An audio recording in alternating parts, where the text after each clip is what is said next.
जय हरी शेतकरी मित्रांनो, कर्जमाफीच्या बाबत हा महत्त्वाचा असा व्हिडिओ आहे।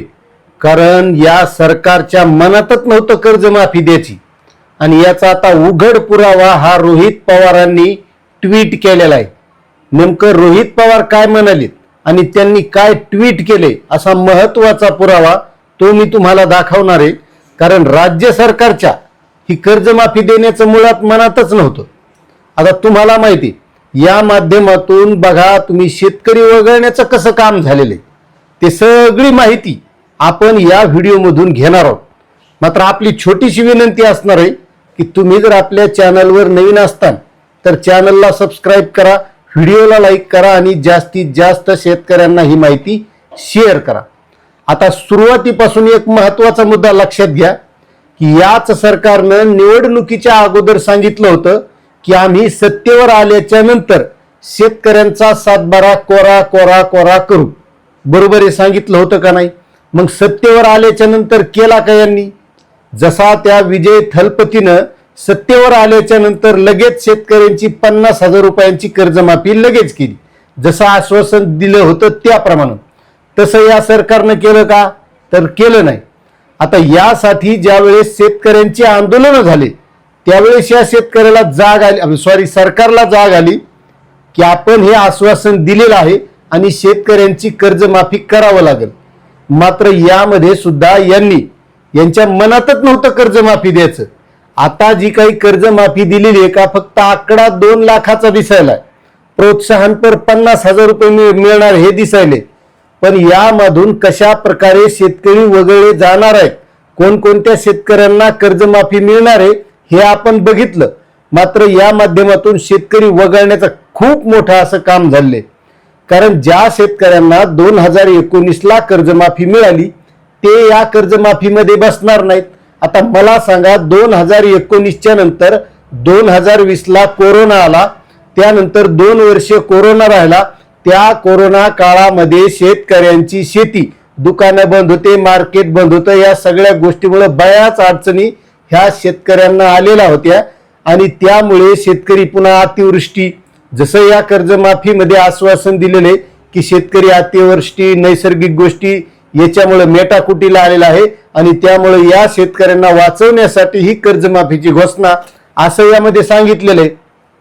बघा आता मागच्या वर्षी ज्या शेतकऱ्यांचं नुकसान झालंय त्या शेतकऱ्यांना 2019ला जर लाभ मिळालेला असेल तर मग मला सांगा की या शेतकऱ्यांना कर्जमाफीमधून वगळल्या जाणार आहे, म्हणजे पुरेपूर या माध्यमातून वगळण्याचं काम या सरकारनं केलंय। आता त्यामध्ये कशा कशा प्रकारे लोकांना वगळले हे थोडक्यात तुम्हाला सांगतो। आता बघा या माध्यमातून वगळल्या जाणारे एक महत्त्वाचा घटक म्हणजे इन्कम टॅक्स भरणारे कुटुंबातील कोणतीही व्यक्ती आयकर भरत असल्यास त्याला वगळलेले। त्याच्यानंतर सरकारी निमसरकारी कर्मचारी जे आहेत त्यांना सुद्धा वगळलेले। 25,000 रुपयापेक्षा जास्त मासिक वेतन आहे असे चतुर्थ श्रेणी कर्मचारी वगळून बाकीच्याला वगळलेले। त्याच्यानंतर राजकीय पदाधिकारी, त्यामध्ये आमदार खासदार यायला नाही भेटली तरी याच्यावरून काहीच घेणं नाही। पुन्हा महत्वाचं यामध्ये ॲग्रिस्टॅकचा फार्मर आयडी असणं गरजेचं आहे। ज्या शेतकऱ्याकडे फार्मर आयडी नसणार त्या शेतकऱ्यांना सुद्धा या माध्यमातून वगळल्या जाणार आहे। त्यानंतर ती 1 टाइम सेटलमेंट लावलेली। आता मला सांगा ज्या शेतकऱ्याचं कर्ज 4 लाख रुपये आणि त्याला 2 लाख रुपयाची कर्जमाफी मिळणार आहे आणि त्या शेतकऱ्याला 2 लाख रुपये गेल्या वर्षी अतिवृष्टी झाली, शेतकऱ्यांना पीक विमा मिळाला नाही, शेतकऱ्याचं नुकसान झालेले, त्या शेतकऱ्यानं 2 लाख रुपये आणायचे कुठून? किंवा त्यापेक्षा जास्त जर कर्ज असलं तर त्या शेतकऱ्यानं वरचे भरण्यासाठी पैसे आणायचे कुठून? मग ते जर पैसे त्याच्याजवळ नसले तर त्या शेतकऱ्याला कर्जमाफी मिळणार आहे का? तर तो सुद्धा वगळला जाणार आहे। त्यामधून मुदतीचा घोळ घातलाय। थकबाकीची मुदत ही 30 सप्टेंबर 2025 पर्यंत ठेवलेली। आता त्याच्यानंतर लेमट ही अतिवृष्टी झाली, शेतकऱ्याचं नुकसान झालं आणि मग ते शेतकरी त्या नुकसानीमुळे उत्पन्न झालं नाही म्हणून पुन्हा थकबाकीत गेले, ते वगळल्या जाणार आहेत। आता समजा या कर्जमाफीवर रोहित पवार जे आहेत ते एक विरोधी पक्षाचे आहेत, विरोधी पक्ष म्हणून टीकाही करीत असतील, मात्र त्यांनी जे दाखवलेलं वास्तव आहे हे खूप महत्वाचं आहे। आता तुम्हाला सांगतो विरोधक म्हणून ते करायले, त्यांची मागणी आहे सरसकट कर्जमाफीचा लाभ हा शेतकऱ्यांना मिळायला पाहिजे. आणि मिळायला का हरकत आहे का? जसं मोठमोठ्या उद्योगपतीचे कर्ज करोडोचे माफ होते, मग त्यामध्ये शेतकऱ्याचं केलं तर काय झालं? आता तुम्ही आजची बच्चू कडूंची मुलाखत ऐकली असेल. बच्चू कडूंनी सुद्धा सांगितलंय की शेतकऱ्यांना ही कर्जमाफी फसवी आहे. मोजक्या शेतकऱ्यांना कर्जमाफी मिळाली, मात्र शेतकऱ्यांना सरसकट कर्जमाफी होणं गरजेचं आहे. आता ते सरकारमध्ये बसले म्हणून लय टीकात्मक लय जोरात बोलले नाहीत, मात्र त्यांनी एक उपाय सुचवलाय की 1996च्या नंतर ज्या शेतकऱ्याकडे कर्ज आहे त्या सगळ्या शेतकऱ्याचं 3 वर्षामध्ये कर्ज माफ करा म्हणले. आणि त्यांच्यासाठी फक्त 75,000 कोटी रुपये लागतील आणि दरवर्षी 25,000 कोटी रुपये या शेतकऱ्यांची कर्जमाफी करा. 3 वर्षामध्ये सगळ्या शेतकऱ्याचं कर्ज माफ होईल अशी मागणी त्यांनी सुद्धा केली. आणि हा मुद्दा हिवाळी अधिवेशनामध्ये मी उचलणार आहे आणि त्यावेळेस जर मान्य केला नाही तर त्यापुढे पुन्हा मी सरकारमध्ये जरी असलो तरी माझ्या डोक्यात शेतकरी, मजूर, दिव्यांग हे सर्वसाधारण गोर गरीब लोक हे आहेतच, तर मी या लोकांचा आहे, शेतमजूर गोरगरीब यांचा, नंतर पक्षाचा. म्हणजे मी पुन्हा एकदा आंदोलनाच्या तयारीत आहे असं त्यांनी सुद्धा दाखवून दिले. मग आता रोहित पवारांनी सुद्धा आंदोलनाचं हत्यार उचललेलं आहे. मग या माध्यमातून शेतकऱ्यांनी या लोकांच्या पाठीमागे उभं राहणं गरजेचं आहे. मग तो विरोधक असो का सत्ताधारी असो, जर शेतकऱ्यांसाठी जर कोणी लढत असेल ना तर त्याच्या पाठीमागे ठामपणे उभं राहिलं पाहिजे.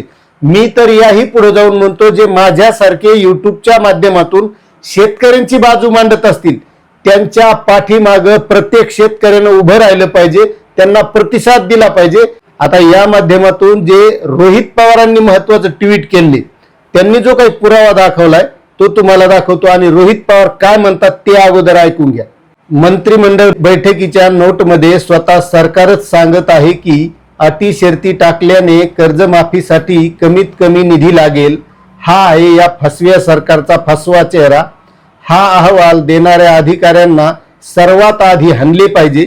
शेतकऱ्याप्रती संवेदना नसणारे अधिकारी सरकारमध्ये असले तरी काही प्रमाणात शेतकरी पुत्र देखील आहेत. ही नोट बाहेर आणणाऱ्या अधिकाऱ्याचे सर्व शेतकऱ्यांच्या वतीने आभार. म्हणजे ती जी काही नोट आहे ती खूप महत्वाची. ज्यावेळेस मंत्रिमंडळाची बैठक झाली त्यानंतर ती नोट बाहेर आणली आणि ज्या अधिकाऱ्याने दिली त्याचे त्यांनी आभार सुद्धा मानले, त्यामुळे ती नोट महत्वाची. मंत्रिमंडळ बैठकीत ही नोट मांडली गेली असताना एकाही मंत्र्याने तोंड उघडले नाही, सर्व मुख गिळून गप्प बसले. याचं दुःख आहे. कदाचित या योजनेतून टक्केवारीचा मलिदा मिळणार नाही म्हणून गप्प बसले असावेत. सरकारने स्वतःची चूक दुरुस्त करून कर्जमाफीच्या अटी शर्ती काढाव्यात. शेतकऱ्यांशी चुकूनही दगाफटका करू नये ही विनंती.